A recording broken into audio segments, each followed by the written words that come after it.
At 2,717 feet up, flushing a toilet can destroy a building. Not a metaphor. The hydrostatic pressure at the base of a pipe that tall hits 1,200 psi, 8 times the pressure of a fire hose. A single failed joint doesn't leak. It cuts through drywall like a laser and doesn't stop until someone sprints to the basement. This is the Burj Khalifa, and nobody talks about how it actually works. Not how it stands. How it runs, every day, with 35,000 people inside it. Because the insane part isn't the height.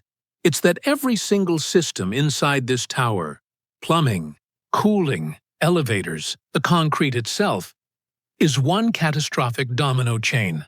Fix one problem, and you instantly break the next. The tower burns through 250,000 gallons of water a day. A normal American home runs at 50 psi.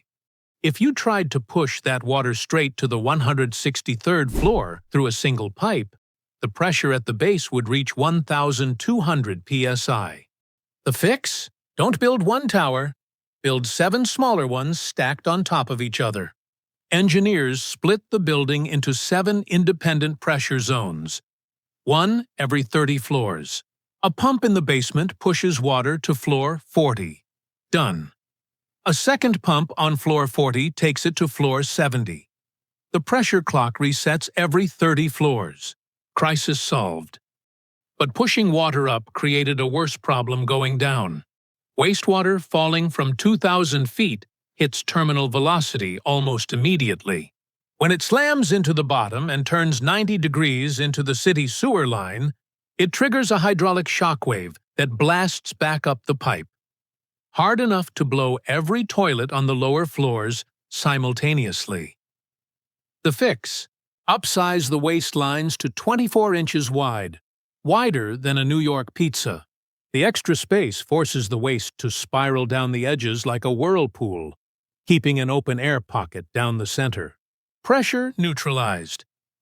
Here's the part Dubai didn't put in the press release. By 2010, engineers had solved every inch of the internal plumbing. Water up, waste down. Perfect. Except that the tower had nowhere to drain. Dubai had spent $80 billion building the skyline and had completely forgotten to expand the underground sewer network. When the Burj Khalifa opened, it wasn't connected to the city system at all. The world's most advanced vertical city was running on a bucket brigade. Every morning for 3 years, a convoy of orange vacuum trucks lined up at the base, pumped out thousands of gallons from temporary holding tanks, and hauled it across the desert to a treatment plant miles away. A 21st century skyscraper, a 19th century solution. Dubai quietly fixed it in late 2011. Dubai summers hit 122 degrees Fahrenheit.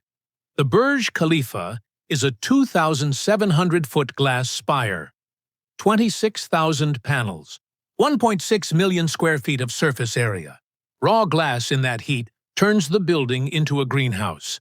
So every panel got a microscopic metallic coating to deflect solar radiation. But coating the glass only solved half the problem. The other half: you can't run thousands of commercial AC units at full blast during a 122-degree afternoon without blowing a fuse in the entire Dubai power grid. So, the engineers flipped the schedule. At night, when electricity is cheap and the city is asleep. A massive refrigeration plant in the basement runs at full capacity, not cooling air, making ice. Thousands of tons of chilled water slurry are stored underground. When the sun hits those 26,000 panels the next morning, the system switches on. It melts the ice and pumps the chilled water through 30-inch arteries across the tower. Peak cooling, 0 daytime grid spike, the equivalent of melting 26 million pounds of ice every single day. 35,000 people, 163 floors, one lobby, standard elevator design, one car, every floor. Means a trip to the top takes 20 minutes. By floor 40, the car is full. Everyone above floor 40 is stranded. The engineers modeled it on the American interstate system. 57 high-speed express elevators shoot non-stop to 3 sky lobbies, floors 43, 76, and 123. Express lanes. No local stops. Need floor 55? You take the express to floor 43, step out, then transfer to a local car serving floors 43 through 60 only. Floor to floor in under 2 minutes, anywhere in the building.